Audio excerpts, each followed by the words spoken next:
What's up, everybody? Welcome to Untamed and Unhinged Reptile Podcast. Today we have a good one. We have Ball Python talk today.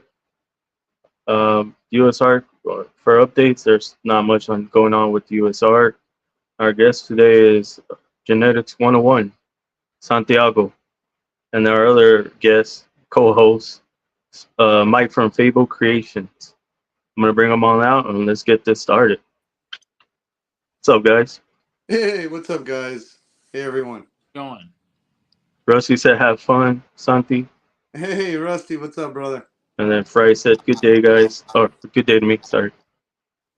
So, what got y'all guys into ball pythons? And we'll let Mike go first. He's got a longer story. Well, I started out with boas, and they're you got to have a lot more space with boas. So, when I ended up getting out of boas, and I got into ball pythons just because the space and the different coloration morphs and the pattern mutations, and there's just so much more you can do. So, yeah, I just got in it that way. What, for ball pythons? Yeah. For all I was like, I don't know. I feel like boas, you have like the higher rare stuff. Like people want all that stuff now. Like the the sun glows, the INGs. Back in 2010, I mean, there wasn't as many morphs and boas as today.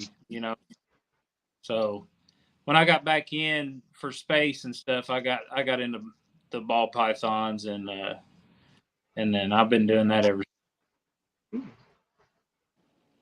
All right. Santi? Hey, everyone, what's up? Santi from Genetix 101. I got into this. I had 5 ball pythons back in 2018. They were just family pets. We had the intention of breeding, but nothing serious. I didn't really know much about the hobby or these animals. And Hurricane Florence hit. Long story short, I had to get rid of my 5 pets. Had 0 snakes, and this past January, my wife approached and said she wanted to get me a ball python for Valentine's Day. I went back to my buddy Chris, who I had originally gotten my ball pythons from back in 2018. Chris from NC Cold Bloods, he's local to me. Good buddy. Went to his house, came home with not 1 but 3 ball pythons. And then through Chris, I met another buddy who's got some amazing animals, Rusty from Easy Day Morphs. He lives, he's also local to me. Went to his house, and I think we wound up with 6 snakes from 0. And, they were just pets, nothing really serious. And, I spoke to my wife and my daughter. This is a little family affair. And we decided to go all in and invest in some quality animals from some of the best in the industry, and here we are. So now I have 30. What's up, Alex? Go ahead and tell us about yourself. Alex, what's up? Oh, you're on mute. Yeah, sorry about that. There you go. What's up, Hey, Alex? guys. Hey, Santiago, how you guys doing? Good. Good. Yeah, I wanted to surprise you, Santiago. Yeah, I appreciate it, man. We got the RCR family up in here. Yeah, we do. So go ahead and tell us about yourself, Alex. Yeah, sure. So I'm a ball python breeder. Been working with ball pythons now, breeding. This is my 6th season going into it. I have about 70 or so right now that I guess are holdbacks and then stuff for sale, and mostly working with darker mutations, and then recessives are just pied, clown, and DG. But yeah, that's me, I guess. Yeah, the mahogany pieds. Talking about the Suma project earlier, Chris and Mike. I remember I mentioned I got them from Alex over at Pythonatix. That's how I met. I was a previous customer of Alex, and then of course I had such a good interaction with him, and again he's been a mentor as well. So I had to snatch up those girls for my wife. She really wanted Suma pieds, so That's how I got into that. So I already know, Santi, you work with clowns Yes, sir. and other morphs, right? Yes, sir.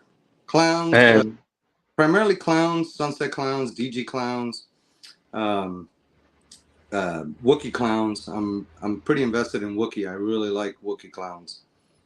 okay. And you, Mike, what do you work with? I work with clowns and hypo, pods, just few recesses like that, ultramal. Recently got into ultramal, so I want to try to work that into the hypo clown project. That's my main project and stuff. And he's got some really cool stranger Oh, stuff too. I Yeah. was gonna say, do all y'all work kind of the same morphs? Well, I work. I'm trying to work a lot of the stranger stuff, so that's kind of what I'm basing a lot of stuff around. Stranger, a lot of combos in the future. See, what I heard of this Carnage now. Carnage gene. Yeah, I heard of the Carnage gene. I'm like, it looks. I mean, it looks the same as other stuff. I'm like, I don't see the difference. But Yeah, I don't and know much about that gene. and then there's the Venom gene, Carnage gene. I don't know, man. It's so many. But the one gene that did catch my eye was the Starburst. I like that one a lot. Those are some of the ones I haven't Or heard of. Kraken, yeah. I don't even know what Kraken is either.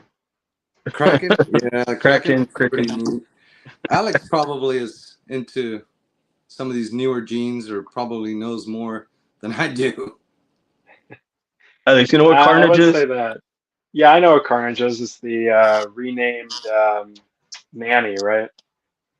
Yeah, renamed Nanny, yeah. And what about Venom? Venom, I'm not familiar with. Is it something similar? Yeah, it's supposed to be the other. It's mahogany something. Hmm. It's a darker gene. Though. It's like mahogany. It's like blackhead mahogany. Or it's something darker Is it though. like the But name of? Is the name of a combination, or is that it's his own gene? I really don't know. I got all about pythons. I work with retics, but it's like every Oh, time I okay. come in, I see a post. It's always like Carnage this or Venom that acid. I'm just like, oh my god, I'm lost. That's why I got out because there's so many genes, so many morphs. I got out. I was like, I can't do this. I've been at this for That's what 2 makes it months. fun. I'm still trying to learn all the normal genes, let alone all the fancy names for everything right now. So But for me, like I feel like you really have to be into that like species. I guess you're working with. Like for me, I fell in love with retics right after ball pythons, and I already knew I wanted out of ball pythons because prices were going up for ball pythons, but the market wasn't that great. So I had to get rid of my ball pythons and just make room for retics. So I went with retics. I know I got out. Like I told them when I was introducing myself to them, I spontaneously bought 50 ball pythons, and I thought I was gonna get rich. Yeah, yeah. I bought a $1,200 ball python. It was a sandblast. Yeah, it's a definitely low. You got to be patient in this hobby. For what? Yeah, I mean, I had my first clutch, so I did produce calico ghost head pies. And I got a banana calico ghost, head ghost. It wasn't ghost, but it was banana calico head ghost head pie. I Yeah, still have it. It's still a baby, but I already sold all the other ones. They're all hey, gone. So hey, Chris, my wife and daughter are watching this downstairs. You can get rich off of this, right? Right? yeah, yes, you just gotta invest in yourself, bro. Like honestly, you can. You just gotta invest in yourself, and it's gonna take time, man. Just do what you want to do. I'm Honestly, gonna, that's what I feel like. Don't be chasing after everybody else. I'm gonna have to Pretty put a much. stripper pole in the corner or something to get more snakes, man. And plus, it all depends on like how do you build your character though. Like when you talk to people or interact with people, they want to come back to you. So that it's all on you, man. Really, that's what I like. Every time I talk to somebody, that's what I gain like knowledge of. It's like Alex, what? Oh, I'm sorry. Go ahead. Go ahead, Santi. Alex, what projects are you working on right now that you're really heavy into? Honestly, I'm pretty heavily in the like darker pie projects. So, I have GHI mahogany pied that I'm currently in a prelay shed Ooh, can we see it? to a mahogany yellow belly pied. So open for some abyss pieds. Nice. And then a surprise for me this season was I did a leopard blackhead pied to her sister, which is GHI mahogany leopard het. So trying to push that, and then I purchased a male to kind of push me forward in that project, which is leopard blackhead mahogany yellow belly pie. Wow, nice. So yeah, so trying to push that, and then I have I'm trying to do something a little bit unique with the clown pie project. I'm trying to put some of the darker genes into it. So right now I have 1.2, but I'm probably going to sell the male of mahogany pied het clowns, and then I'm going to be shooting for blackhead clowns het pied. Nice. Combos with that. Hopefully the female's at like 20 millimeter follicles, so I'm hoping she goes. But if not, her sister is going, and she was paired to a DG clown. So hoping for some blackhead clowns at DG. Yeah, Alex, how's the market been for you though? Like with all your clutches, like do you sell them all or? Yeah, it's actually it's kind of weird. 2023 was a very maybe Mike, maybe you feel the same way. Very meh year. Things took a while to sell for me, I think. But I did the Pomona show in January, and honestly, ever since then, things have been at a very, very steady pace. And then Morph Market auctions came in at just the perfect time.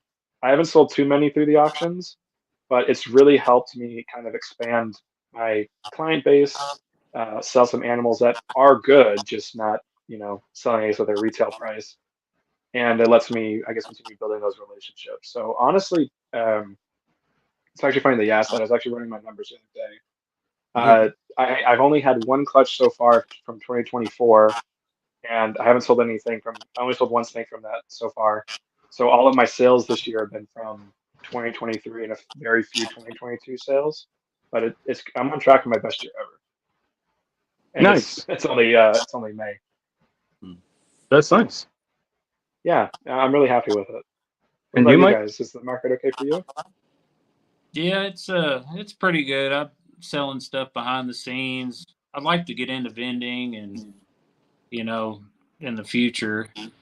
But stranger stuff and the higher end stuff sells good, so I can't complain. Hey, since I never get a chance to look at you guys' collection, why don't you guys show off some of your hot stuff? Yeah, why don't y'all pull out something nice? Yeah. Go ahead, guys. Y'all can pull out whatever y'all want. Oh. Come on. Are y'all? I got a question. Are y'all all of y'all LLC or No, like y'all licensed? No. Working. I am. See, I'm working on it too, but I feel like the LLC is for liability, and then there's another one. But like they're like, if you don't have reptiles that are liability, then I'm like, well, shit. I mean, what if a snake bites somebody? So I just went with the LLC. LLC is much more for debt and stuff like that, or Right. creditors, right? But Yeah. I went with LLC just because it's a little bit more legitimate, and I can truly keep my items separate on taxes. Yeah, and you can get money back on your taxes. Yeah. Yeah, I get that. and it's more a little bit more like legit, I guess you could say. But I don't see any problem with doing a sole proprietorship either. If that's what I know, most people do that. And that's what I did for the first couple of years before I went to LLC. So they told me like to hold on to all my receipts, like when you buy like I guess rodent food or rat food or like rats from the pet shop, like hold on to all your receipts and then you can get all that money back at the end of the year with your LLC. So Well, it's It's tax deductible, ain't it? I'm like, it's a It is win-win. tax deductible. Yeah. So as long as you're, I'm an accountant for my day job, but I don't do my own taxes. Um, but I'm familiar enough with the terms so I can kind of navigate the tax process. But basically, the expenses that you provide offset both the LLC income and then eventually your own personal income if your expenses are greater than your income, which for almost all of us is the first 2-3 years. You're Yeah. buying animals, you're buying racks, you're expanding that way. It's going to have losses, and then those losses are also allowed to carry forward. Um, so LLCs allow for a little bit more freedom with that because you can kind of and you can also depreciate your assets. So you can depreciate snakes over a certain useful life or take it all up front. There's a whole lot of things you can do with LLCs. Oh yeah. Okay. Yeah, I've heard you Yeah. can even claim like going to the FedEx, your gas, to and from and things like Mileage. Yeah. that. Yeah, so it's pretty neat. Like for me, it's like an hour away, so that's where that is. I mean, yeah, mine's about 45 minutes away too. So. Mike, pull out something hot, brother. What do you want? What do you want to see? He wants to see all your snakes. I want to see some hypo stranger Do y'all goodness. breed y'all's own rodents, or do y'all like buy them? I breed my own. I breed my Okay. own. I do frozen thawed. And where do you go through though? Who do you use? Cold-blooded cafe. So I buy all mine. Okay.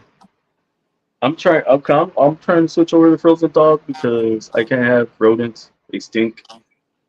They really stink. Rats do. ASS not too bad. I can keep ASS all day, but rats. Yeah, And I'm feeding retic, so they stink. rodents where the work's at. The Mike rodents. had What? Mike has a huge operation going for rodents. Oh, you sell rodents? Yeah. Like frozen dog? Well, I'm gonna hit you up, bro. Yeah, I don't ship. I just sell local. Yeah, because I know it's like a whole dry ice thing with trying to shed and ship, and sometimes that stuff doesn't go right. And, yeah, but I don't know. I know Rodent Pro does it, but I've only used Rodent Pro once. I used Cold Blood Cafe once, and I just stopped. And then, like, because before the balls, they weren't taking frozen, and I was getting annoyed because just standing there forever, holding a rat like this over the top, waiting for them to come eat. It's all in your technique. Let me tell you. My technique was just this. You can eat or what? No, I'm joking. I've even sang to the snakes before, okay? Like, come on, sang it songs, do a dance, and sometimes they just don't want to. It's in your Well, let's see technique. some I snakes. actually have, I have good feeding response on mine. Yeah, let me pull out one. Marek, you want to grab one too? Yeah, I guess I'll grab one. Yeah, go. How about grab you, some. Santi? I want to wait to see what they pull out first, and then I'll pull. You're like, I'm gonna go based off of what they're pulling out. I want to see how high I gotta go, or if I can even compete. Yeah. So Here, let me I try to. got a question for you guys since y'all are in ball python. Sure. What do you think? What are your thoughts about the current market right now with ball pythons? Like, where do you see the market going in the next few years? Bit of a tricky question. I think it's kind of complicated, and I think we can maybe touch on that after we show the snakes. That way we're not having. Yeah, you're good. Go for it. I just wanted to ask, just so you know, there's a question up there. Thinking. Let's do the good stuff first. You want to show You want to go first, Mike? You want me Rock, to go? paper, scissors. Rock, paper, scissors. Okay. Here, I'll turn my light on in here. It's not great. All right, let me solo you out. Hold on. What is that? It's hard to tell in the light. Here, maybe if I'll turn it off. That's a clown. So, it is a clown. So it's hard to pick up her colors with either the bright light or top. Yeah, I can't see the It's color. more orange in person, but I have her ID'd as Cypress, Enchi, Orange Dream, Leopard Clown. Wow. Nice. Turn on the other light again, Alex, that you had on. Yeah, sorry. It's kind of tough. You can kind of see how orange she is, though. Oh yeah. Yeah, yeah, a little bit. Got some That's size. Very nice. curious. Yeah, she turned out really, really well. I sold her sister, who's the het version, and I like the het version a little bit more than the visual, but I would rather have the more powerful female, which is the visual, than just the het. Nice. But the het's still pretty cool, and she turned out more green, and so I told my customer, I'm like, my ID is theoretical, and so this is what I think she is, but if not, let me know. But yeah, what about you, Mike? Uh-huh. Let's see. Bring out that stranger hypo something something. Look at that. You're like out of the frame. Dang, There you that's go. nice. What? That stranger hypo, Mike? Stranger hypo clown. Wow. That's That is- gorgeous, bro. Yeah, Mm. it's hard to pick up the Oh no, color. I could pick it up. Oh This- yeah, Oh, we can yeah. see it. It's gorgeous. I can see it. Yeah, I'm not showing anything. I'm gonna show a pastel. Yeah, I'll bring out something nice. Let's see here. She looks like she may be going into shed soon. But here's just a single gene little Wookiee clown. You can see her there. That's nice. Oh yeah, Very nice. Wookiee clowns in single form it's just so gorgeous. This one came from Matt at Royals, so her quality is just amazing. Produces some real nice stuff. Yeah, Yeah, yeah. I mean, she's really growing, gorgeous. Very nice. growing Very like nice a weed, white too. sides too. Yeah, she's growing fast. She was tiny when I got her. That's what you want to see, though. Yeah. Oh yeah. She's already shed like 3 or 4 times for me.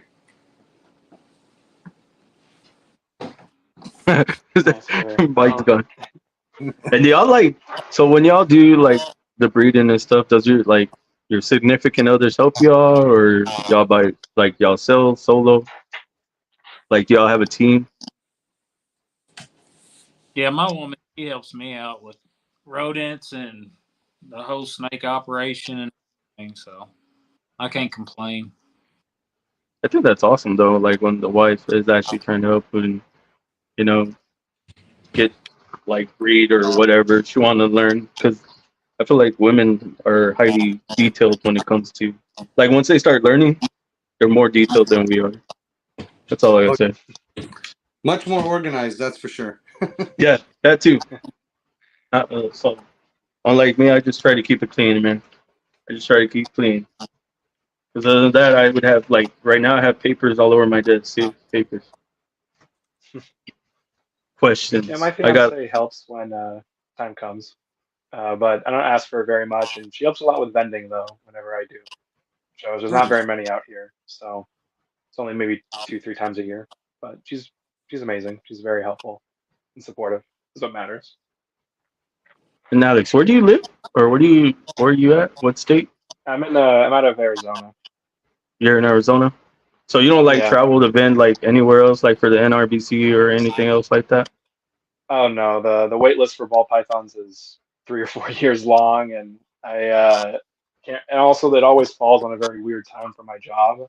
So even if I wanted to vend, I probably realistically couldn't, unless I were to like ship my animals there and buy equipment just for that show.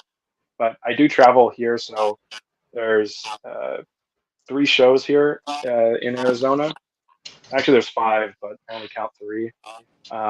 There's April and November here in Phoenix, and then there's just 1 in Tucson every October. And then I'm on the wait list for the Phoenix one because that one's also on similar NARBC style. I do Tucson every year, and then I'm doing Pomona essentially every January now. So Okay. the Pomona one's awesome. That was amazing. I highly Yeah, recommend I heard it's huge. it. Oh yeah, it's at least a 3 or 4 acre building. Oh wow, that's big. It's big, and there's at least I think at the January one, I think that Rami said there was like 20,000 people through the door, or maybe it was 15,000, some insane number. It was great. Damn, that's crazy. And you, Mike, like, do you plan on any other shows, like traveling? Just usually in the shows and go around and talk to the vendors and people that you see on social media. You know, kind of just socialize. But Oh, yeah, you're as like me.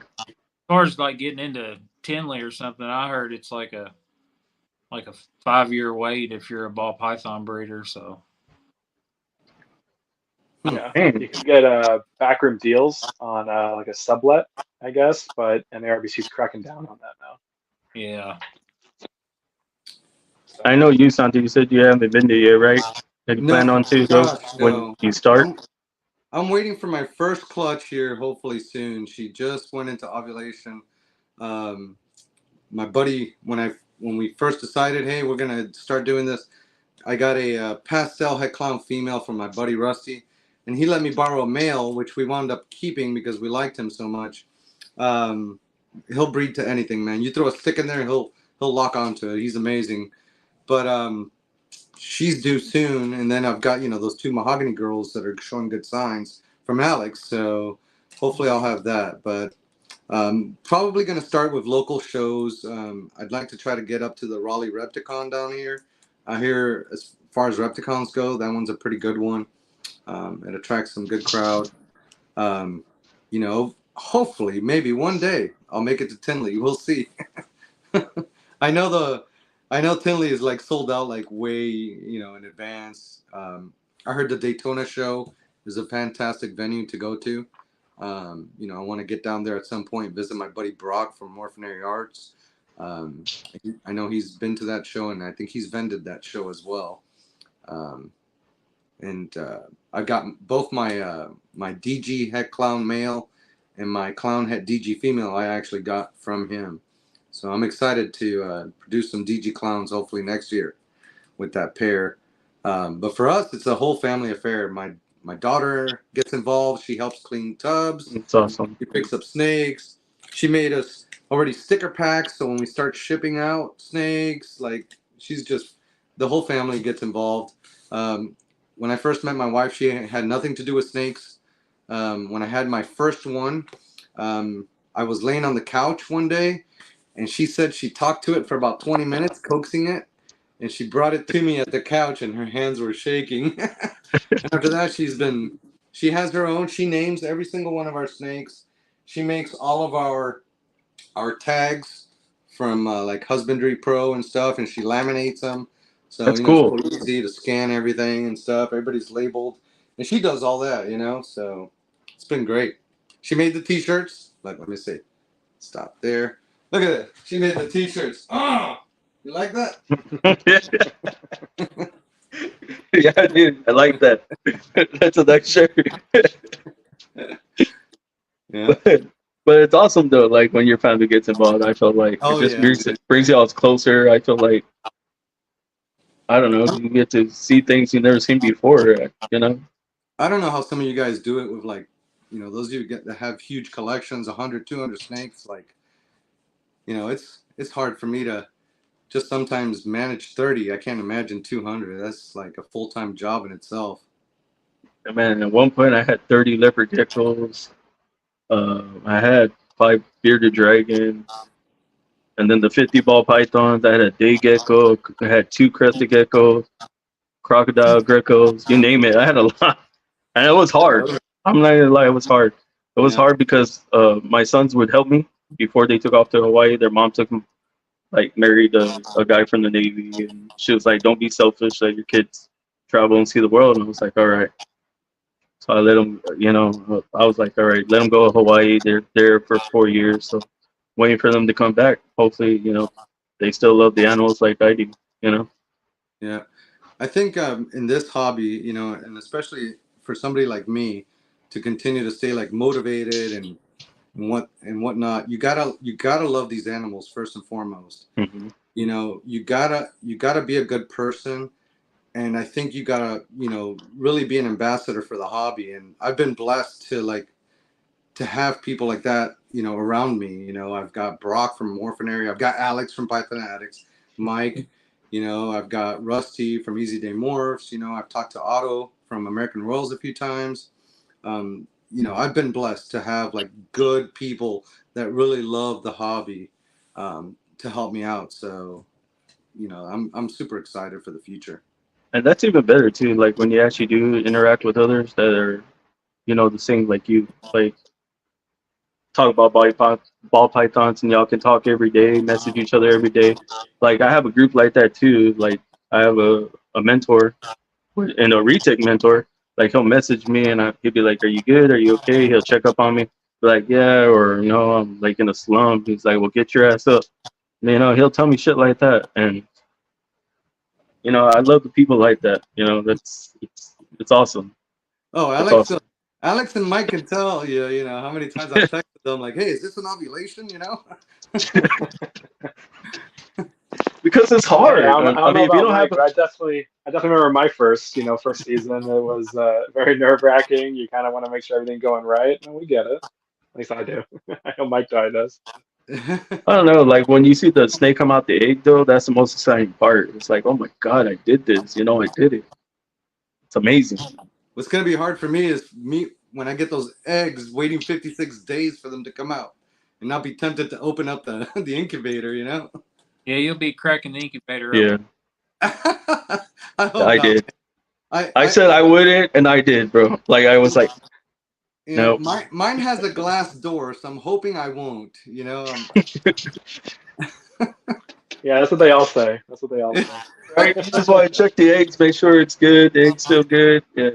I mean, Oh man. it's fun. It's fun. I'm not gonna lie. Um,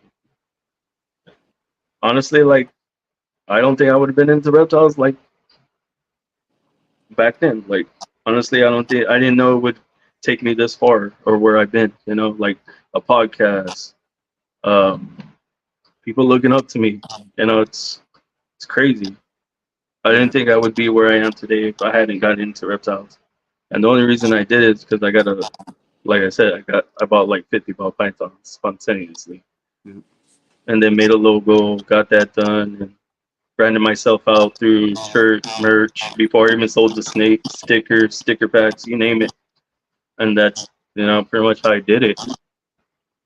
And then when I sold my first like two snakes, that was the best feeling because like before my dad passed away, man, because of COVID, he was like, if you're gonna start this, you stick with it.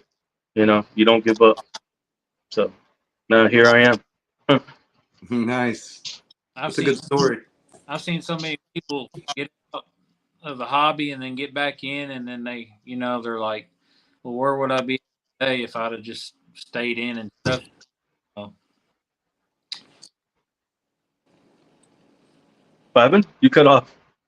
Mike, yeah, you there? yeah, you cut off. I didn't hear what you said there. What is Yeah. that, Rusty? I'm not wearing my glasses. What did Rusty just say? He said Santi would be wiping them off mid incubation. Hey, you know what? Let me show you something. He's not wrong, okay? We have. Let me see. Is this thing following me? Come here. Yeah. We actually have a baby wipe warmer for the snakes, okay? He's not wrong. That's awesome. Yeah. Oh yeah. So, what does it say? Just popping in Damn to you, say Rusty. hi. Keep up the good work. Thanks, Reach Out Reptiles. Thanks. Appreciate that. Yeah. Out of curiosity, how many people are watching? Right now we have 12. What? Right now, yeah. We need more. Because right now, so I think there's like 2 or 3 other podcasts right now that started too at 6. There's Beyond the Skills. I think Trap Talk started too. So I know, and there's another one today too. But I mean, they're here. Hey man, I'm happy that one showed up. You know. I mean, sometimes like when the other ones finish, they'll come in. I mean, everybody just goes through like this. It goes through. Yeah. And depending if they know you, stuff like that too. So I will say this, though, like going back to being a good person and stuff in this hobby. Um, when I was first looking for animals and trying to figure out projects and stuff, there was a few times where I'd reach out to people in Morph Market and they'd have like one picture of a snake, right? And it's not a very good picture. It's pixelated. Um, and I'd ask them, hey, can I get a few pics or can I get a better pic? And I understand, like, you probably get ghosted in this business a lot, or somebody seems interested and probably backs out, but then the individuals will get upset. They're hey, what more pics do you need that you can't already see? And they got like one picture in Morph Market, and that to me, like, that person lost a potential sale because they weren't willing to just go a little bit extra. How hard is it just to take a picture or two and just send it? First, I don't know. That's a good question, but I don't know. Like, These guys have way more experience than I do. Could probably chime in a little bit more on that. I don't know. To me, that would sound like a scam, though. Like if it was pixelated, he didn't want to send any more pictures. I feel like that'd be a scam. Oh no, these were like people with like legit like a lot of reviews, and then just Oh, but then I don't know. did not want to go do the extra work or whatnot, to send a picture or something of the So animal. I got a question. Like when y'all came into the hobby, like how did, like who, like how was it? How hard was it for you guys to like talk to other people, or how easy was it for you guys? Like to go talk, ask other ball python breeders for like a. It may be a silly question to you, but it wasn't. How hard was it for you guys coming into the hobby? If you go back and think when you first came in. Mike, Alex, you guys. Yeah, I'm trying to think. Like when I first came in, I kind of stuck to myself, really, and just I had a couple snakes, and and then over time I met some local people, and then things grew from there, and then you start meeting people, social media. But I didn't hit it real hard like I should have. I should have hit social media harder when I first got in. Just kind of sit on it, and it's easy to do. Yeah, I feel like social media is it's hard for a lot of people though, because you got to be posting like what 10 reels a week. That's crazy, man. I'm tired just posting the reels for like the podcast. I'm like, okay, that's enough. It's just one. Yeah, I used to post daily and a reel every other day, and that kind of like doing that can get you in the algorithm, and then you start gaining a lot of traction and getting the followers, and that's kind of how I got a lot of followers, was just posting, being real consistent and posting daily, and then reels every other day. Yeah, Mike's got quite a following. You can send some my way, Mike. Yeah, out there. That's funny. You can afford a couple thousand. And you, Alex? Same thing. So I started when I was in college. So same thing. I only had a few snakes. I didn't really feel like I needed to, or didn't need to, but I didn't feel like I should be reaching out to people. Um, Back then, Morph Market had the Morph map, where you could see like local breeders or local stores near you or in your area. But I didn't want to reach out through that because I didn't want to seem like I was trying to strike up a conversation with someone. It's pretty hard to strike up a conversation, I think, naturally in this hobby, because I think people think that you either want something from them, or it can be tricky, it can be hard.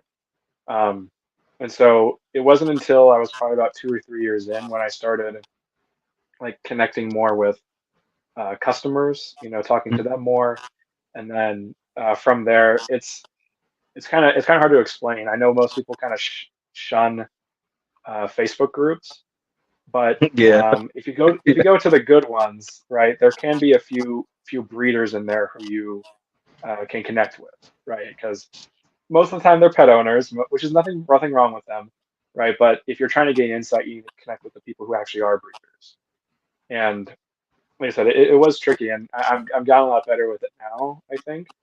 Um, there's a lot of local breeders near to me who I'm on a first name basis with. I'm comfortable talking to. I enjoy talking to them, right? We're all vending at the same shows normally, so we catch up then, right? See what we're going on. But yeah, I highly recommend anyone kind of not do what I did and put your name out there, right? Hop on lives like this, post, like Mike was saying, frequently on Instagram, which is something that I struggle with. I need to be better with it, but it's something that can be really beneficial to you. Nice. Okay. Yeah. And so I think Me? Honestly, like I said before, my buddy Chris from NC Cold Bloods, who I first bought my ball pythons from when we were back in 2018 when we had the 5. And then through Chris, back in February when we went to buy our first one, I met Rusty over at Easy Day Morphs. We're all local, so it worked out beautifully. So I became friends with Rusty, but I was a customer of his first. And of course it was his. He kind of took me on as his. He's a mentor to me. He's helped me out tremendously. A large part of my collection is actually from Rusty. That one girl. I'm gonna pull her out anyway. Where is she? that's a good question. Yeah. I'm gonna show her off. So this girl came from Rusty, and she was produced by Otto over at American Royals. But she is, man, the gem in my collection. This girl right here, Oh yeah. yeah, and she is a spot nose black pastel fire Russo yellow belly clown, and she is just amazing. See, and I Cannot love wait. Spot Nose and I love Russo. I love Yeah, those. I think Russo is an underrated gene. I think it's starting to gain some traction from what I'm seeing, but it's just amazing. She is It's gorgeous. awesome little snake. Awesome, awesome. Look at her. Bro, I love like I want to say, Santi put me on you two guys, Mike and Alex. Like I never heard of you guys. I'll being honest. Like I would have never came across the Instagram page had it not been for Santi.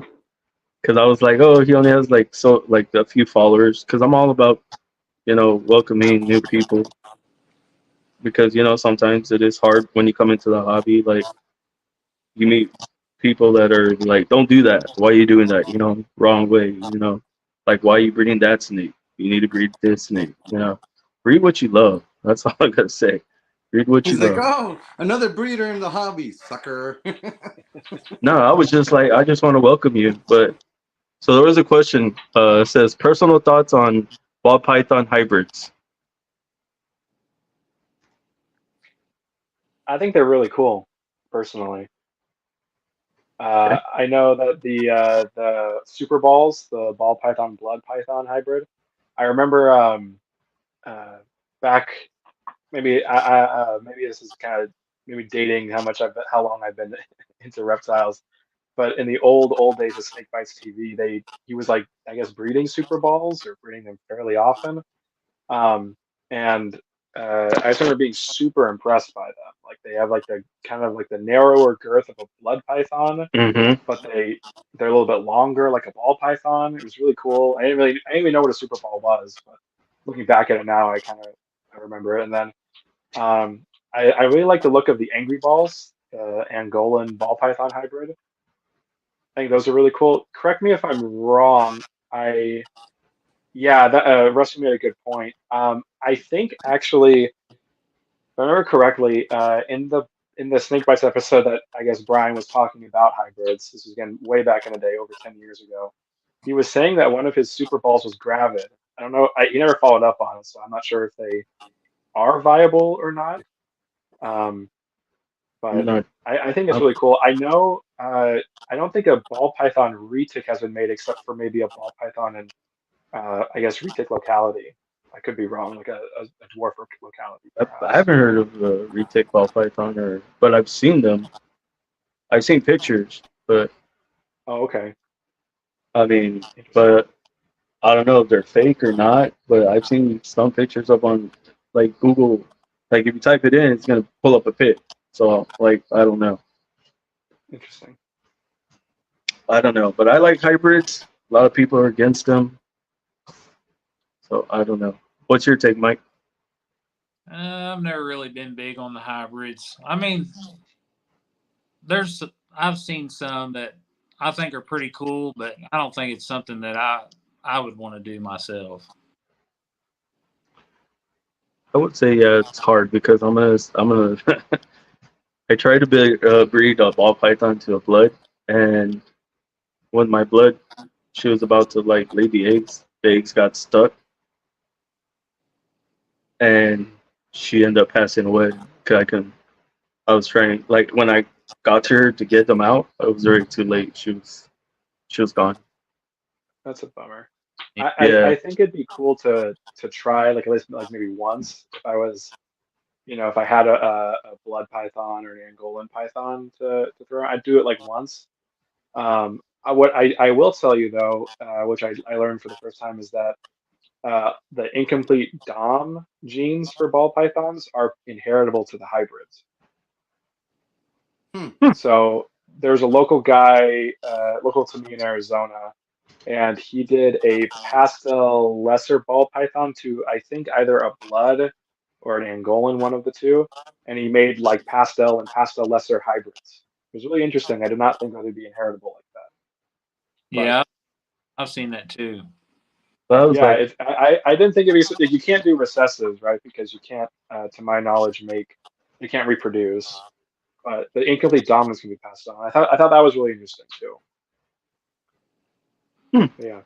We got a local guy. He's trying to do a Burmese and ball python. He wants. Oh, like I've seen that. I actually heard of that yeah, like too. Bob Clark. Yeah, Bob Clark did that. I think he did a Yeah, I was worm gonna ball say, did python. Blob Clark? I was gonna say, did Blob Clark do that too? I was like, They you're call. right.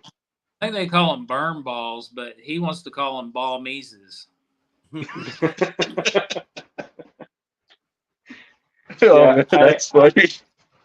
I like the hybrids though personally. I think it'd be cool to own one as a pet, but because you can't reproduce, it's kind of a dead end Yeah, that's kind of in how that Yeah. way. I feel about it. Maybe a pet. Like trying to work something like a project or something. I don't think I could do that. Are they chill like the ball pythons? Do they take that trait on or no? Well, Angolan and ball pythons are known as angry balls, if I'm not mistaken. So Oh. no, Oh, they get I pretty think, mean. yeah, I think they're pretty feisty. Hmm. And do y'all plan on just staying with the ball python species, or do y'all plan on branching out, or do you have any other species, Alex? Oh, I have other species. So they're just pets right now, but I have children's pythons. Oh, nice. Oh, nice. So growing, I had my male for years. He wasn't still as a pet, and then during COVID, I met up with a local person to buy what he sold to me as a female, and now that I have more knowledge, it's actually a male. So I can't breed. But hey, even an experienced person like me, like with ball pythons, I made the same mistake with a children's python that most people do, right? They get a mixed sex one. I don't blame the guy, right? It was really small when I got it. He couldn't accurately sex it. Um, All oh, right, interesting cool. breed here. All right, there's a I berm wonder retake if it'd be cross. possible. Yeah, I wonder if it'd be possible though to do a dwarf locality with a ball python, like a Calatoa or a That's what I got Gianthura right now. I got a retake. Calator and uh, a dwarf platinum. Okay. I'd be very curious because I know it'd be probably kind of not really feasible to do a ball python with a mainland, but I'm very curious about maybe a ball python The with one of dwarf. these smaller localities. Yeah. Hmm. But Now you okay, got yeah, me. no, and then Oh, sorry. I said now you got me thinking, man. But I don't want to try it because of what happened to that blood. So I'm just like, Yeah, but then I think anyone who wants to try to do like a ball with a low like a locality retic, I think you're running the issue. Like, would you want to use a male? Yeah, a ball female would probably be easier, and then probably a locality male. You wouldn't want to use a locality female probably on that pairing, is my in my opinion. man, you got my brain going right now. I'm like, I don't want to, but he's asking all I these think it'd be questions. Like, interesting. I yeah, think it'd be I'm interesting just like, because yeah, but then you would get backlash or whiplash for like, why did you do that? Why did you go and make that? Why, stuff like that. It's crazy.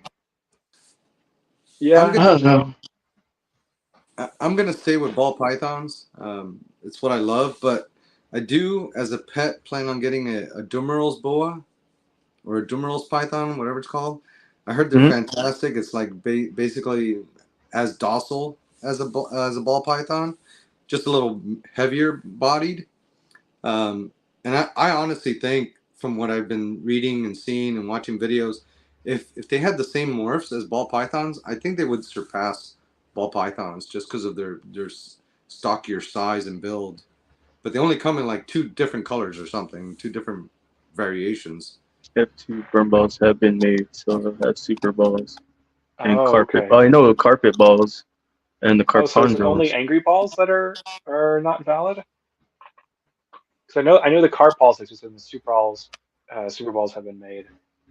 I I honestly think because think that's Joe from Reach Out Reptiles. Joe's no, actually a really it's good dude. Joe or Uh, Garrett. Which one? oh, if it's Uh, Garrett, what's up, Garrett? I'm sorry, I thought it was Joe. But yeah, if y'all don't follow Joe, Joe's on Instagram too. He's under Joe Hall, and like you can ask him anything, man. He's open, he's cool, he's a chill dude.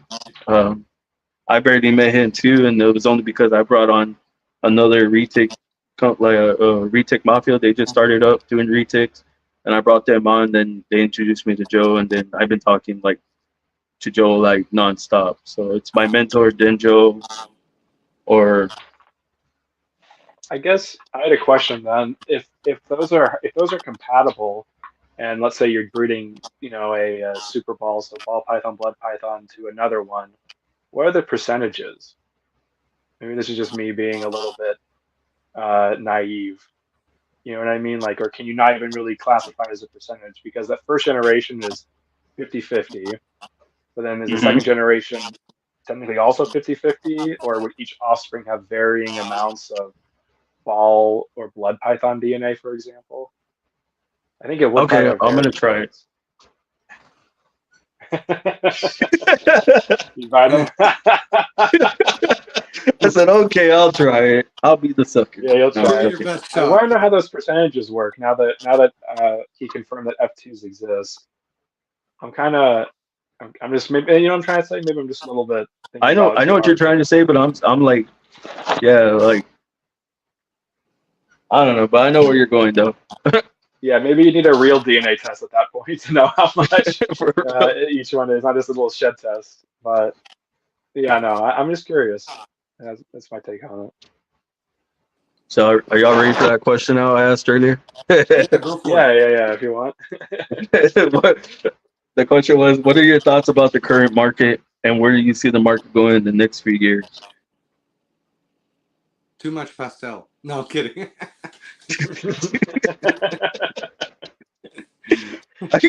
I mean, I agree. Too much pastel, too much normal. I mean, but a lot of people like the normal balls. So I think it's going to depend on the economy. It's an election year. I think there's just a lot of factors, that will sway the market. I think right now is the time to buy if you can, but um, I'd say the fluctuation with the economy is will be the Oh, Garrett's there. Hey, Garrett. now that I Hey. know that it's Garrett, hey Garrett, I emailed you a while back about a shirt. and then I never got the shirt. Just so you know.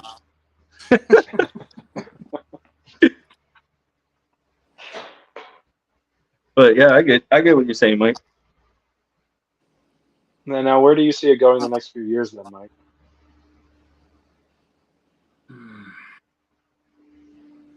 I don't know, honestly. That's a loaded question right there. Yeah. I mean, Right. I don't know. I always ask that question. It's only because I feel like you said, too much pastel. There's a lot of pastel. I was joking about pastel. I have some pastel stuff. My Dude, first I touch mean, I have is pastel too, but I pastel. mean, there is a lot of it, and that they're trying. From what I hear too, is that they're trying to make pastel the new normal. Well, let me show you this girl. Ah, she's about to go into shed. This. Wait, you stop it! She almost bit me. It's This like, is stop it. this is a pastel leopard possible special from Rusty. He produced her. Look at her. Oh, hold up. Let me solo you out, Santi. Look at that. She's about to go into shed, so she's doled out. But man, is her pattern freaking stunning. She's awesome. But she's Yeah, I pastel. agree. Right now, she's a lot brighter than this, but she's about to go into shed. I agree with Rusty. You have to know how to use it, the Yeah, pastel. look at that. Look at that. Yeah. Look at that beauty. And Garrett, interesting point about the F2s. I find that really interesting. Yeah, I was like, I read that too. That's why I put it up because because I know Yeah, you're interested too. yeah, no, sorry. It's one of those things where I was just like piqued my interest that the 50/50, but they're variable, which would make sense. Intuitively, you know that's 50/50, but I don't know. I find that very interesting. I kind of want to see, I don't know. I'll look into that more if I'm being honest with you. After the show, after the show. Yeah, but with, I guess, yeah, Yeah, exactly. I agree. I agree with you, Rusty. Yeah, there's still a lot that hasn't been made. I mean, look at the new Morphs coming out. Like I said, I think thanks, Garrett. Thanks, Garrett. I mean, and let me know when you um, could come on because I've been asking you. Like, I want to set up interview with you and Joe too, Garrett. I'm sorry, guys. no, you're good. Uh, I think the current market is, I think at least last year we were kind of dealing with the COVID hangover, right? A lot of industries were, Hmm. right? What I mean by that is we're dealing with a significantly lower demand than we had in the past. And a lot of breeders, even the bigger ones, right, we're dealing with like the bullwhip effect with supply chains, where you have increased demand in one year. You think, as most people do, that you think that that demand will continue into the next year and then the next year after that, right? And so maybe females that you wouldn't normally pair or females that you would normally sell are being paired, right? You're getting more clutch out of them. You're increasing your supply. And then kind of when inflation kind of started ticking up, and again, the economy, I think it does matter. It does obviously impact what we're doing, right? But as demand kind of normalizes, I guess you could say, we're still dealing with excess supply, so prices have been coming down. So like Mike was saying, this is a great time to buy if you're in, like Santi is in the market, to buy and get started, right? Because you can get a lot done. Your dollar goes a lot further. Um, as Rusty was saying too, there's a lot that hasn't been done yet, right? Um, as Mike knows, probably once you hit your first like world's first or two that you're aware of, and it can be kind of exciting. You're like, oh my God, no one else in the world has this exact animal, but it's a world's first for a reason. Someone eventually will. And as I think it's Balls to You says, right? Like, it doesn't matter about world's first; it matters about world's best, right? The I find world's what? that quote really. Gavin from Balls to You in his older videos would always he kind of when he was talking about, I guess, at the market side or breeding side, he wouldn't say it doesn't matter about world's first, it matters about what's world's best, right? And so you want to have good quality. And so Yeah, that I think the industry is going to be right now, just from what I'm seeing, right? A lot of breeders are pushing towards multiple recessives at once, and they're also pushing towards trying to expand the existing code resources that they have, right? So pushing more codons into a single recess and then pushing more recesses into each other. I think, though, that this is actually going to compartmentalize the industry. What I mean by that is, yes, Smart comes in wave. Yes. I agree. And exactly, yeah. But like, what I mean by compartmentalization is, as we stack recesses onto each other, you're going to kind of alienate prospective buyers to a degree. What I mean by that is, if you like the Hypo DG clown, and say Santi is pursuing the Hypo DG puzzle, I don't really want to buy any of the animals from him that are in that project, right? But someone else might, right? Mhm. And so even though I don't mind spending that much on an animal, it's just not the right project for me, right? Same thing with Mike. I think the Hypo Stranger Clown is amazing, right? But it's not a look that I personally want. So it's one of the looks that I would not personally be interested in buying it, right? Again, it's no shame. It's just one of those things where we already see it right now with the doubles, and it's going to be more pronounced with triples because just how many animals you need to actively pursue it is my take on it. I think it's going to become more compartmentalized, which is good, and I think this is where people can really set their names apart by putting their own stamp on a project, right? And this is why, like, if you kind of do something that you think is going to pay off or something interesting, just a different angle on the existing one is going to be where I think most breeders will kind of make their marks, in my opinion. I know it was long-winded, but that's my opinion. I agree with that. Like, but I get like everybody has to make their own stat, make their own mark. I would have bought that. No lie, I would have bought that snake for Mike, like right now. But Yeah, and I like it a lot. Don't get me wrong, but it's one of those, and I think it's an amazing project, right? yeah, But I think I'm really excited to see what it can do, right? I want to see that in DG, right? I want to see another darker G in that. I want to see like GHI in that. I want to see, maybe something like Yellow Belly to bring out the accentuate the contrast, right? I'm really excited to see where that project goes. I just know with my limited resources and space, it's not something I can pursue. That makes okay, sense. I get what you're saying. Yes. With Okay, the, yeah. Yeah, with the projects you're already working right now that you got on, space is always an issue to start something. exactly. And it's hard to tell with my space, but my room only can fit these two racks. And so what I keep and what I buy has to be really strategic. Yeah. And so if I had more space, it might be an angle that I'd be considering and pursuing. Right. But that's another thing, right? Like you have to dedicate a large amount of your rack space to a certain project. Right. And as you kind of add more, and I've been trying to tell people this, like, there's no issue going with triples or quads, in my opinion, as long as the quads make sense or the triples make sense and you're doing a unique angle on it and you're okay with the amount of animals that you need to keep just to actively work that project. Right. Okay. Hey, Mike, I have space, man. I'll take a stranger clown. Oh, okay. Right. Yeah, I mean, actually, I'll take a stranger clown head hypo too from you. right. Hypo's good. I feel like. Sorry, Mike. Go ahead, Mike. Oh no, I was just telling Santi I got some gravid females, so I should have some stuff here in the near future. What are you putting in that project, by the way? I'm no, curious. Mike, I can't buy another snake. Yeah. My wife is watching. Yeah, talk to him after the show. But yeah, I'm curious with that. It's like, what else are you putting in that project? I can show you a little something else that I got. We're like, yeah, let's do it. Yeah. I want to see that. Let's see. I might change my background. Look at all these nice racks. And I'm still like on that. I'm still on that retake thing, man. Retake and ball. I'm gonna do it.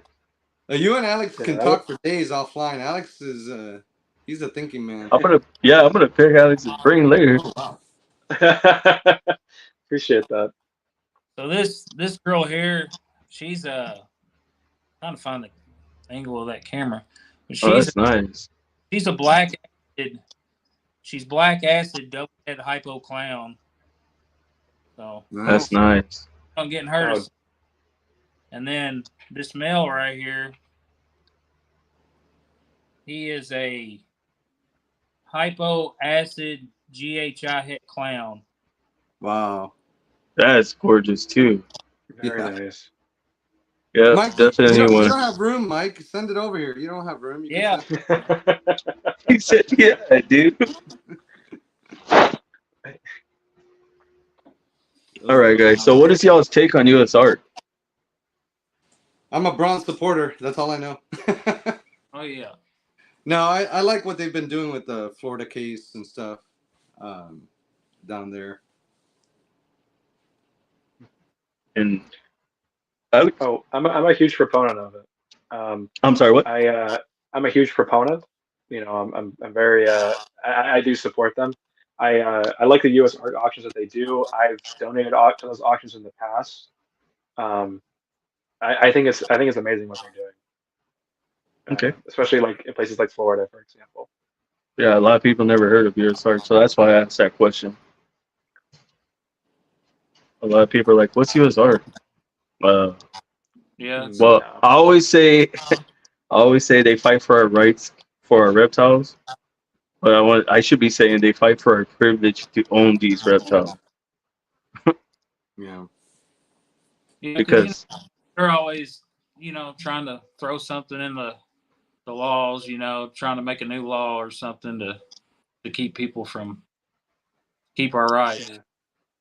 Does You Morph know, Market still advertise if you're a certain level member? I know they used to do that back in the day, like 2018, 2019. Do they still do that, or am I just have I just not been looking too hard? you could. Are you talking about the badges for support levels? Yeah. Yeah, you can oh go to yeah, yeah, the website. Depending on your support level, you can go to the website and get the badge. To show it on your, as a sticker or whatnot. or When put it on your logo like a lot of people yeah, do. yep. Yeah, I'll have on a logo. But is it can be done on Morph Market still? I don't really remember anymore, or I I haven't seen it lately. I But don't yeah, know. Garrett's right. I know. You gotta support US art. Yeah. Yeah, A I lot of haven't people sold don't any. though. We're just a bronze supporter for now because I haven't made any snakes yet.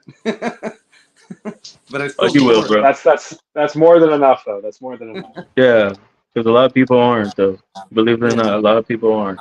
what they do is important, and I think honestly, sometimes reptile breeders are the best, conservationists. Like I think that at some point in the future, it's going to be breeders that are going to keep certain species from becoming extinct. That's just my take on it.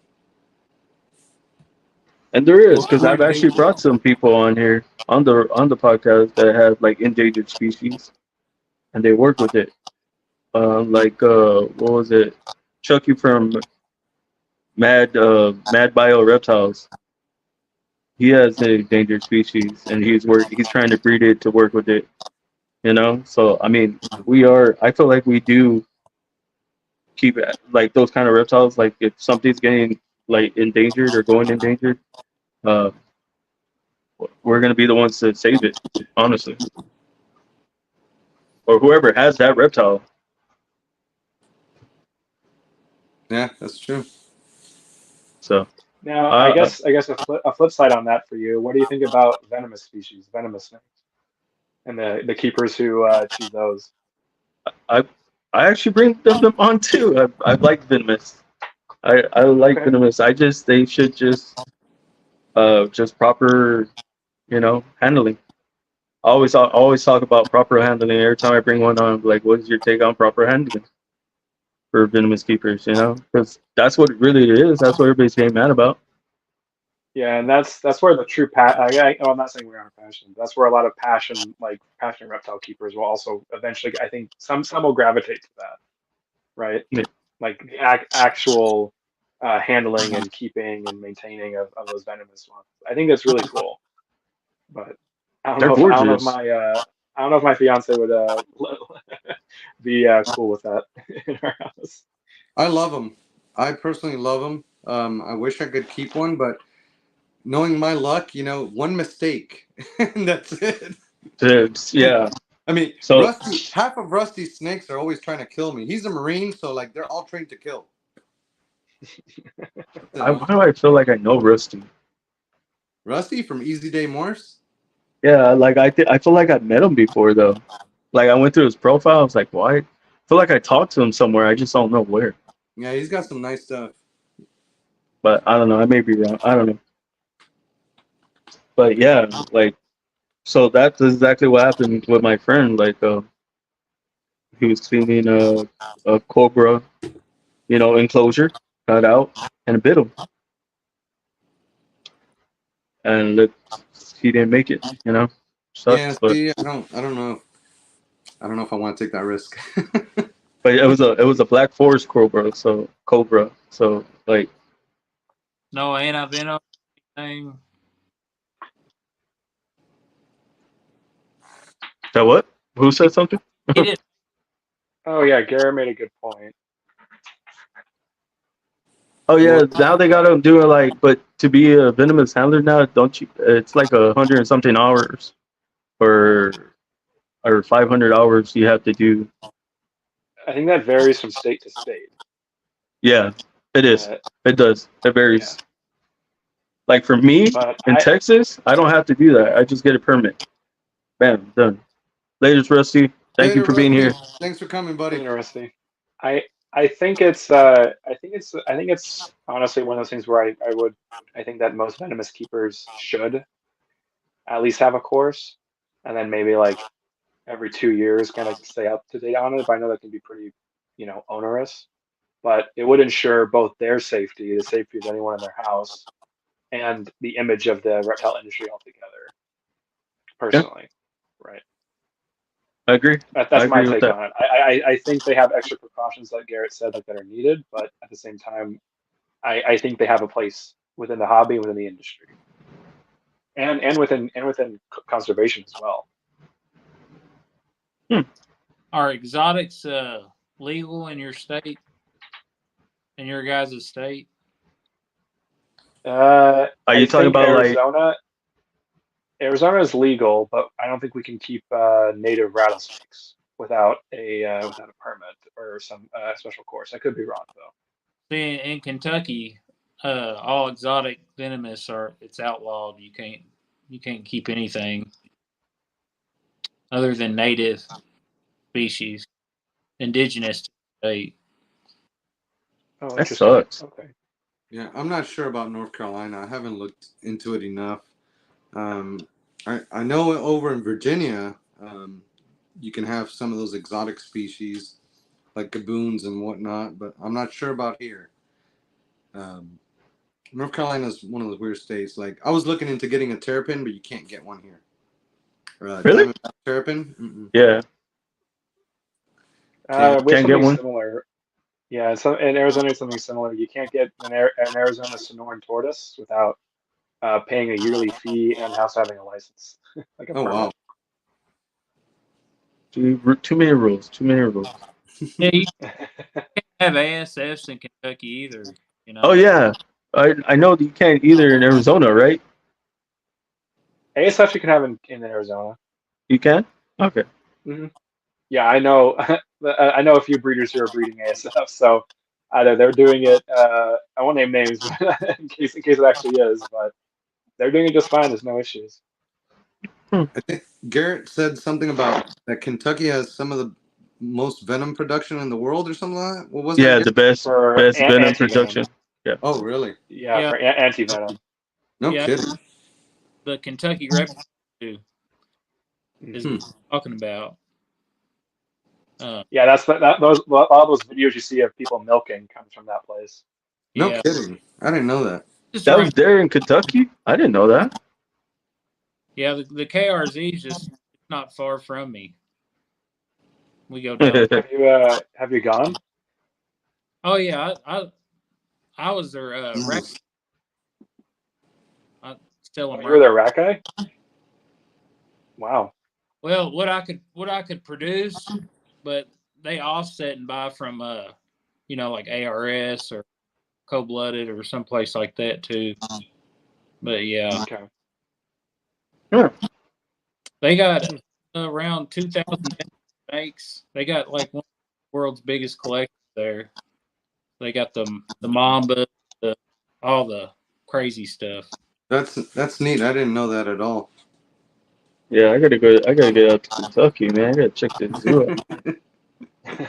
We're all Do a gonna go video visit there. Mike. Be like, hey, Let's go, Mike, come Mike. meet me at the zoo.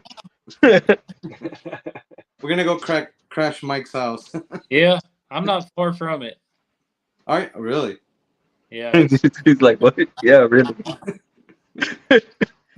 Mike, how many rodents are you breeding right now? How many? Like, what's your production like? I don't know. I've got probably around 250 series AR cubs that I breed out of. Wow. I've got three And cool. Damn. rat racks, and then just some miscellaneous concrete tub racks. So probably around like 300 and something tubs. Good Lord, that's a lot, man. Yeah, it's a lot. It's a lot of work. That's why I stay. You wear a mask too, No, like everybody else. I had a friend message me and he's like, "Hey, do you wear a mask when you clean?" And I'm like, "No." And he's like, "Well," he's like, "I've heard some stories about some of these older guys, getting cancer and stuff." And I'm just like, Yeah, I heard that too. I'm like, what? That's why I'm like, nah, not doing it. but I mean, I've been doing it long enough that breeding rodents that I've got quite a few good customers, that I've kept over the years, and so it's a feed my snakes, little side, business too. So it works. Nice. I mean, I honestly feel like breeding your own rats though is way better because it saves you money. At the same time, you're spending money only to get what bedding or whatever you put for the rat, food. So I feel like you're paying for the same thing, really. Like had you would have paid for rats only, or even more, sometimes more. I don't know. I mean, there's money in the rats, making money, but I don't know. If you figure up the food and everything, like it just depends on how many snakes you have too. So Yeah. but there's definitely money in it. I agree. I agree with that. All right, guys. We got 2 more questions and then we out here. All right. All right. Santi's like, I want to go already. Oh no, man. I'm enjoying this. I'm good. I'm enjoying this. All right. So, what advice would you give someone starting out or wanting to get into this hobby? If you're trying to breed, don't buy to breed pet quality animals. I think those are going to come as byproducts from your pairings. Does that make sense? Yeah, it makes sense to me. Who wants to go next?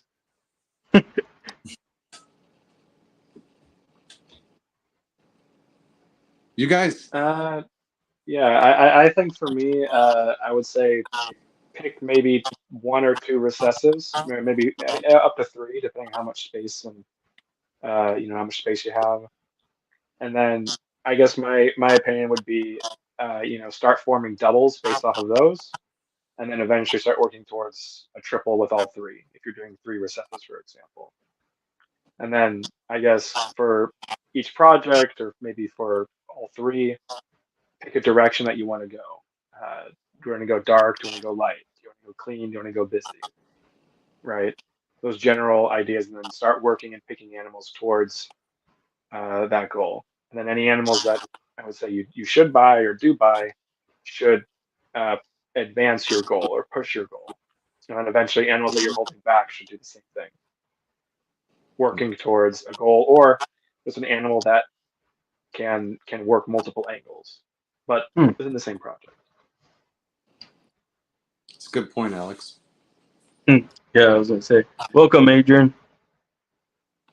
Yeah, I definitely think recessives is the way to go if you're getting in.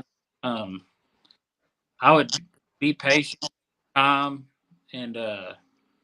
find out. Kind of just see what's out there and what you really like. Don't jump into anything too fast or make any sporadic decisions, and just find out what you like, and then and go from there. Work with what you love and you have a passion for. Because I mean, when I got into it, I got into it for the clowns, and then I I love them. I seen hypo, and over the years, hypo was hated. People didn't like hypo, and I did, and now it's I've stuck with it, and it's coming around. So just work with what you love. What you really like. Yeah, couldn't Agreed. agree more. Good stuff. Definitely recessive. Oh yeah, and that's one of the things that's so I guess I good about ball pythons is there's there's so many genes and there's enough recessives as well that you can really pick what you actually are really passionate about, and that also makes sense from a business standpoint too. Yeah. It's pretty easy to have that intersection. Whereas, like Santi was saying earlier with the two morals boas, there's not really much of an intersection. So their Yeah. normals are one of the two color phases, right? You can really choose your own direction as well, which is what, like you said, just choose something that you love. You, Santi? Man, I'm so new at this. I'm a sponge. I just absorb what all these guys that have been doing it Yeah. for years say. But I think you know, like I love. Yep. Oh, I guess he cut out. I His phone think probably Mike, died. yeah, maybe Mike. One thing that I wanted to pick your brain about is the timeline, because I know that a lot of people who getting in will sometimes ask me, when can I expect a return or when can I expect results? And generally, what I tell them is about 4 to 5 years, Yeah, that's because what. that's about when your projects that you initially get into, if you're doing everything right, will have matured, laid touches of their own, and then their offspring will often be ready to go for you. And that's when you're really putting your mark on your brand and on the industry. Mhm. And I was Yeah, just curious if you guys agree. seems around 5 years. Is a good timeline. But I think Okay. that's like the norm timeline for everybody, though. Like that's when you see like growth or production is about 5 year mark for everybody. I want to say It kind of sometimes people see it in 3, but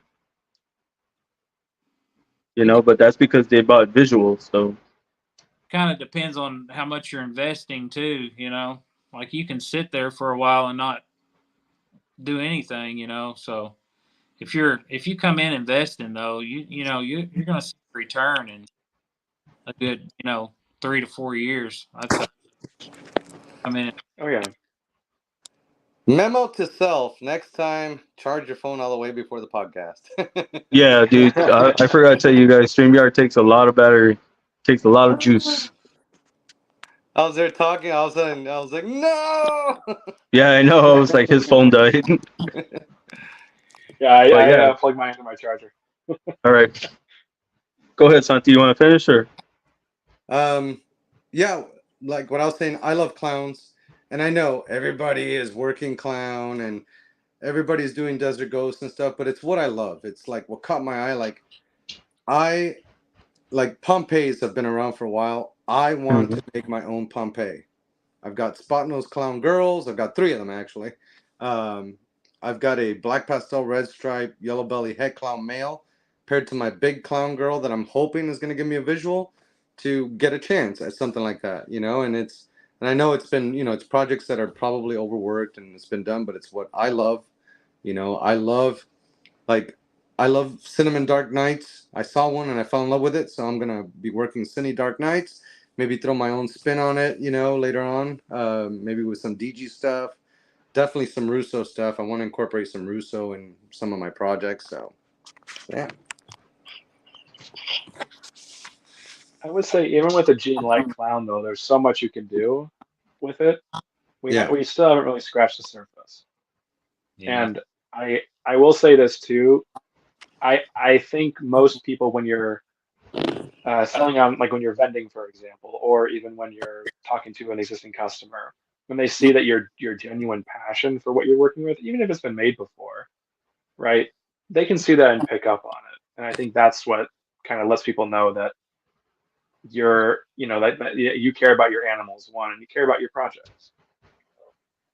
So Agree. I don't think that you can really produce too much of it, especially if you're passionate about it. Is what I'm trying to say. Yeah, especially Clown. It's such a good base, for so many great projects. It's such a good palette to work with. I think they're beautiful. I always say clown is king. What I That's say. right. Clown is king. So what's y'all's I would- favorite Dom or recessive gene? Go. Favorite Clown. what? Dom and recessive gene.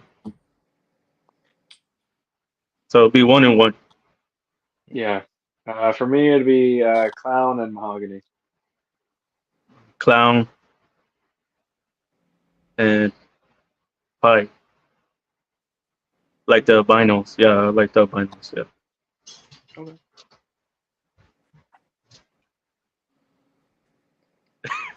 Want to go? Clown. I was like, what do you got? Definitely Clown for me. Yeah, I had to say clown and stranger for me. Yeah, Clown and Wookiee. Now that I've seen Stranger and the way you produce Stranger, it's nice. I like it. Beautiful. Yeah, that hypo stranger clown's crazy looking. I love. Is it like more blue in person? Some of the spots on it. I just got my snake room down here, and I don't even have lights hung in the ceiling yet. So they're kind of just sitting top the racks. So the lighting ain't the best right now down here. So yeah, in person, there's a lot of blues and purples in that hypo stranger clown. He's really nice. And then I've got a lot of other stranger clowns that they're just insane. Like I've seen stranger clowns, a bunch of them produced, but these are really really nice line of stranger. I actually bought it. My line came from Kyle Hoffman, Oh, okay. Yeah. and then So, Kyle Deb Deb Regis. That's what she goes by.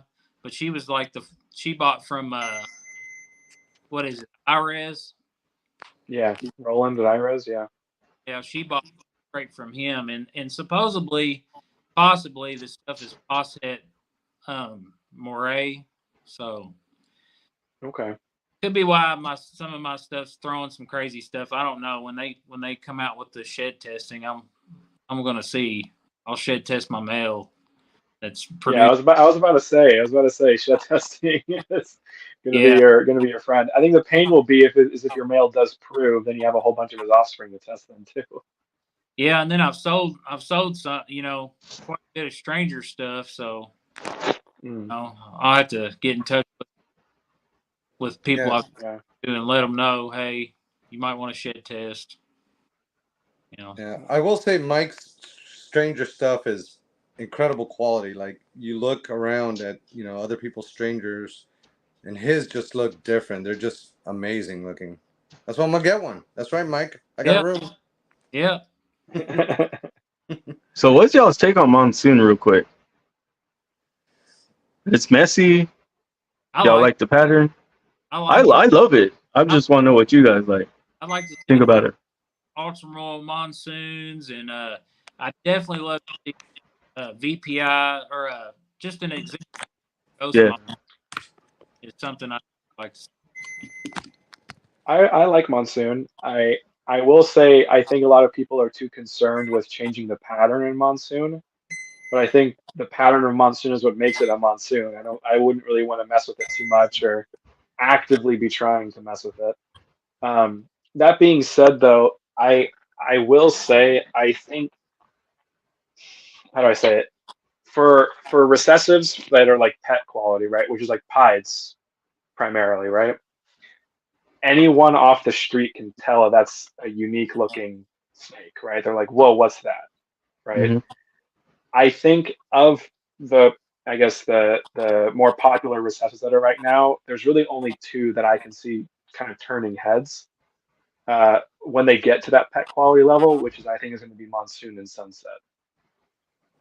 And so I think people are going to look at because like a Monsoon is a granite berm, pretty much, but in a ball python form. Yeah. I think it's great. And like Mike was saying, I think the other recessives, Monsoon Pieds turned out kind of interesting. At least, well, they've been high white so far, but I think that'd be really promising if there's a mid to low white one out there or eventually made. I think Monsoon overpowers Clown, but I think that's to be expected. But I want to see Monsoon DG, Monsoon Exanthic, Monsoon Hypo, right? Yeah. I think those would be really interesting. So I like it. I'm a fan. But mostly again because I can see it just turning heads when it eventually gets to that pet level. Yeah. So I think it's a good investment long term. Me personally.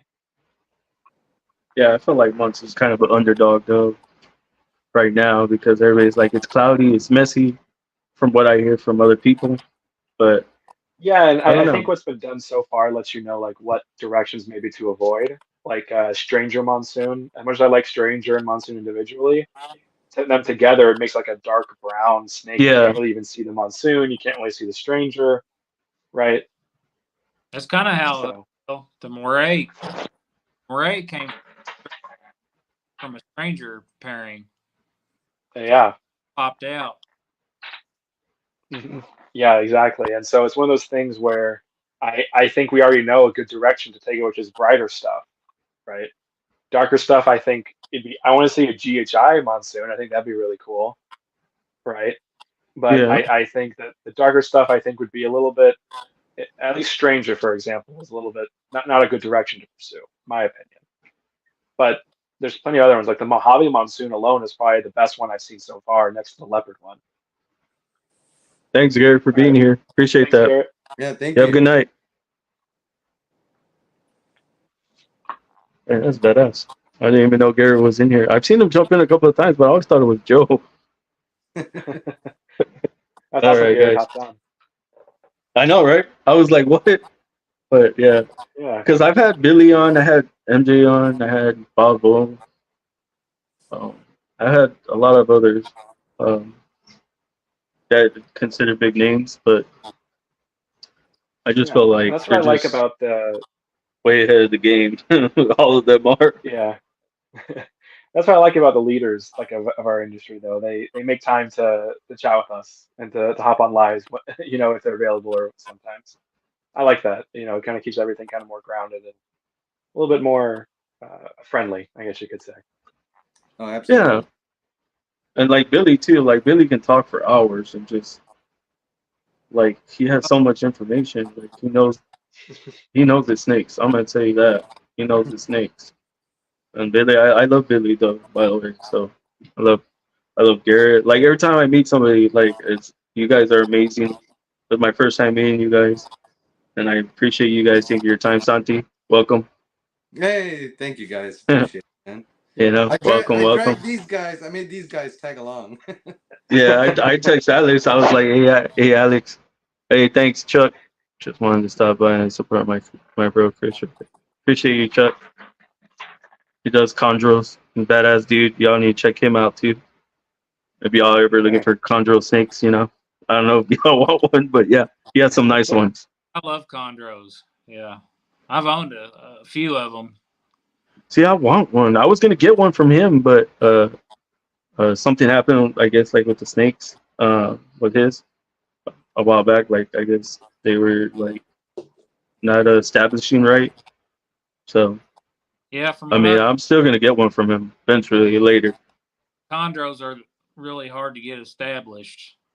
Yeah, I feel like they're the fragile snake in the hobby. You got to know Like your real fragile. Like you gotta make sure the temps are right, because if not, it's gonna. From what like stories I hear, it's crazy. Like if you move it, just like some lady, I spoke to a lady and she told me like she put it on a stick and didn't have the temps right and just fell off the thing and died. It was like what? Yeah, it was weird. Yeah, babies are real fragile. Yeah, they are. But yeah, that was just weird. But yeah, I appreciate. Oh, I was like, where did Mike go? Oh. But all right, I appreciate you guys. Yeah, see, he said they're paying the man. But Alex, if another person about picking brains about hybrid, yeah, you can talk to Chuck. Yeah, Chuck is a good dude. Okay, Yeah. good to know. Thank you. Alex and Mike are paid actors. I paid them to be here. But yeah, man, I appreciate meeting you guys. Like, I'm always into meeting new people. Like I said, I just wanted to welcome Santi, and Santi mentioned you guys, and so that's why I was like, oh, I'll bring him on from him. And then I was like, hey, Alex, don't tell him you're coming on, because Yeah, no, I had I wanted text to keep it a Santi like, hey, surprise. he said he had to work, so and then you showed up. So I texted him today, and I was like, "Yeah, I was trying to bring you on board, man." And he's like, "No, I gotta work." Sneaky guy. Yeah, no, I wanted to keep it a surprise. I wanted to offer my support, though. I really appreciate it, guys, because I'm so new. What was I gonna talk about for an hour? And well, I had No, questions. no, That's no, what I that's what I'm said. here for. That's what I said. I got pastels questions. for an hour. Like I do research. Ah, look at that. Like on Friday, I had to get beta questions. Look, I got a whole sheet of beta questions here.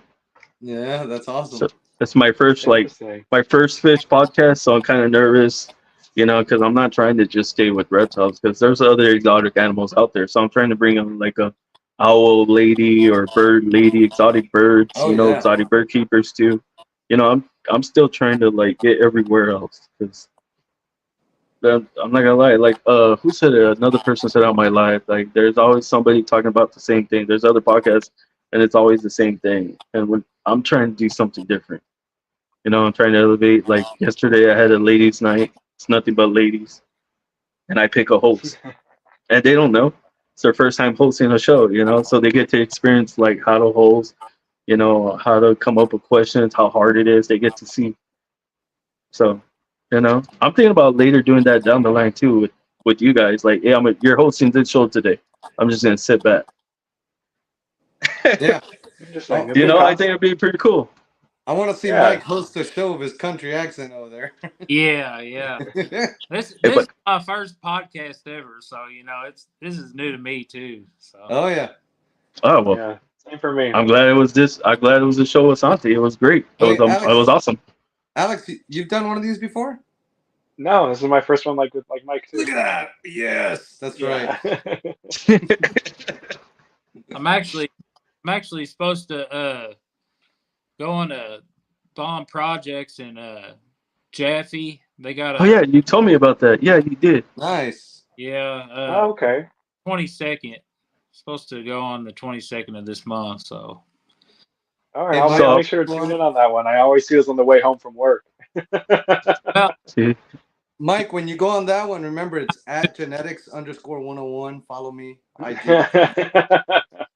do. Well, you should have my buddy in here dropping y'all's Instagram. But you know what? That's what y'all can do. Plug yourselves so people who watch this can go follow you guys. Yeah. This is So awesome. go ahead, drop yourself, Santi. You go first. Plug yourself. Plug myself. Yeah, like Please follow on Instagram at Genetix_101. what? Facebook? What? Are you just Instagram? No, just Instagram right now. Okay, well, just Instagram. Alex? At Pythonatix on Instagram, and I don't have a Facebook or YouTube currently. I need to be better with Instagram. Mike? Fabled Creations on Instagram, TikTok. I'm on TikTok too, and Facebook also. So Yeah, that's why I do it, guys. I love compliments like this. My daughter wanted me to remind everybody that we are on TikTok too. I forgot. At Genetix101 on TikTok. Tell your daughter, good job. Yeah, Thank you, That's awesome, though. That's awesome. She's quite the little advertiser, man. Let me tell you. That's what you want on your side, though. That's what you want on your side. Oh yeah. Somebody messaged her on TikTok. Oh, are you selling any snakes? And she's like, no, but keep coming soon. Keep You know, posted. Keep posting. we'll keep you posted. I've seen a lot of snakes. She's awesome. TikTok. TikTok's the place to sell snakes. Really? Yeah, if you do. Yeah, have you been on TikTok? No, I Apparently haven't. not. if you do, if you get over 1,000 followers on TikTok, you can go live, and you can just show your snakes off, and anybody can just come in your live, and you can't say dollar amounts, but you can say like this. Cookies. Yeah, like 500 cookies and Yeah. buy You're kidding. off your live. No, you can. Yeah. You can say All right, 500 guys, see ya. gumballs. I'm off of Instagram. I'm going to TikTok now. I actually was going to ask before you said it, like how is TikTok compared to Instagram? But you like TikTok more? No, I actually love Instagram better. TikTok's full of a lot of drama and hate. I try to stay away from that, but I do have a big following over there. I have like 3,000 followers over there. I consider Oh, that okay. big, but there are people that have more. Well, you got me. So, and then on my youth podcast is starting to take off too now on TikTok. So it's working out evenly for me. It's catching up to my regular profile. So, but I am paying more attention to my podcast. So the podcast channel. So I mean, I don't really like TikTok just because there's, let's say, okay, so for right now, if we were on a live on TikTok, you would get, because of the rack system behind you. A lot of people on TikTok don't like that. They'd rather have them in enclosures and stuff like that. I don't know what the big deal is about that anyway, but I mean, Yeah. I get their points. I do see their points of view. I mean, I'm open minded, of course, but I do see everyone's points of view. But Well, that's when I'll, tell them, hey, go see, Mr. Kaufman's video of ball pythons in the wild living in a termite mound this big, and I want to say that, but a lot of people don't watch YouTube. That's why I started the YouTube channel on TikTok to try to get them over Hey, here we and have, push them this way. sorry to interrupt. We have Ball Pythons 101 in the chat, Chris. Hey, Chris. What's up, Chris? Oh, what's up, Chris? Hey, Chris. So that's Ball Pythons 101 right here? Yeah, Chris Cersei. Oh, okay. Yeah. Yeah, I gotta get him on. I have a snake from him. I got it from back in like 2019. I still have him. It's a Enchi Orange Dream Leopard Clown. What? Nice. Oh, I want to so see I still that. have it. Oh, it's I can fill him out. He's a big boy. Let's see this real quick before we go. And before we go and head on out of here, guys, I always ask that we leave a positive message from everyone. Oh, that's nice. Nice. That's gorgeous, actually. Yeah, he's pretty big now. Again, I can't really see the color very well, but this is a Ball Pythons 101 production. Sorry, Chris, just wanted to remind you, or not remind you, but I guess talk about it. I mean, remember that snake. Oh yeah. Oh, whoops, sorry. My bad. Yeah, no, that one that was posted back in 2019. It was I remember just having to snag it pretty much before anyone else could buy it. Look at what you did to poor Alex Chris with your 75,000 followers. Made him drop everything. Yeah, freak out.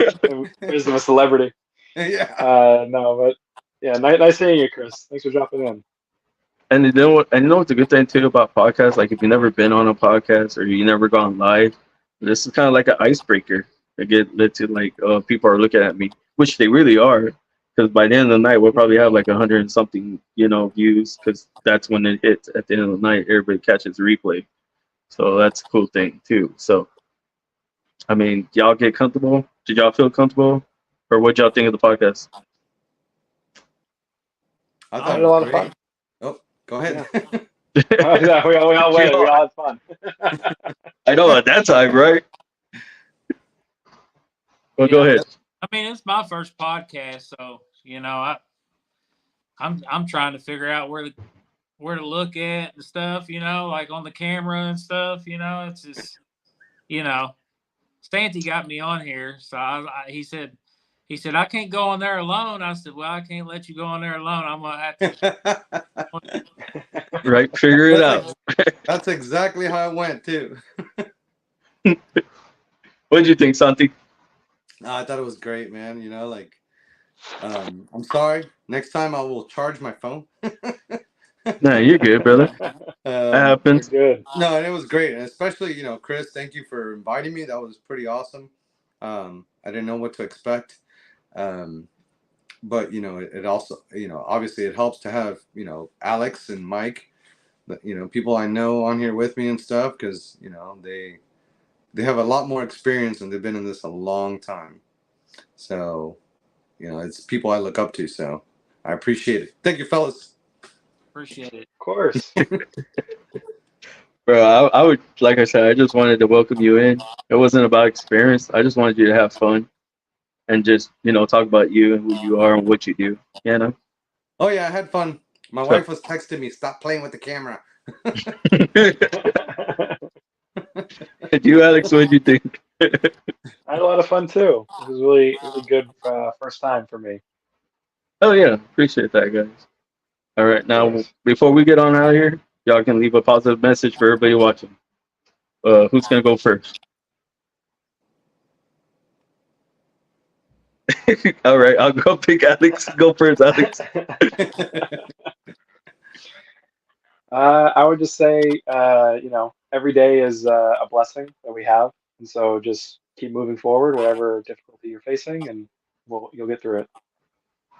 Oh yeah, Is that kind of the positive message you wanted? yeah, that's a good one. Yeah. Okay. Go ahead, Mike. All right. I just say, enjoy this hobby, follow your passion, and just love what you do, I guess. Let's go. Santi. All I'm gonna say is, be a good person, be good to one another, and follow me on Instagram. I'll take it. All right, guys. I appreciate you guys for coming on. Thank you for your time. Thank you. It was nice to meet you guys. Appreciate you guys coming on. Go ahead. Go ahead, Santi. No, I said Or who's thank you, talking? Chris. Thank you for having us, Chris. Appreciate it, man. You're welcome, brother. And if y'all ever want to come back on, just let me know when. We'll get another one going. We'll talk about something else, a better topic, whatever y'all want to talk about. Let me know. If y'all are interested. Yeah. So, on that note, guys, you already know what time it is. Y'all have a good night, guys. Make sure y'all check on your loved ones, lift each other up, and be nice. Have a good night, guys. We out of here. Good night, everybody. Peace. Good night, Alex, Mike. Thanks. Night, Night. guys.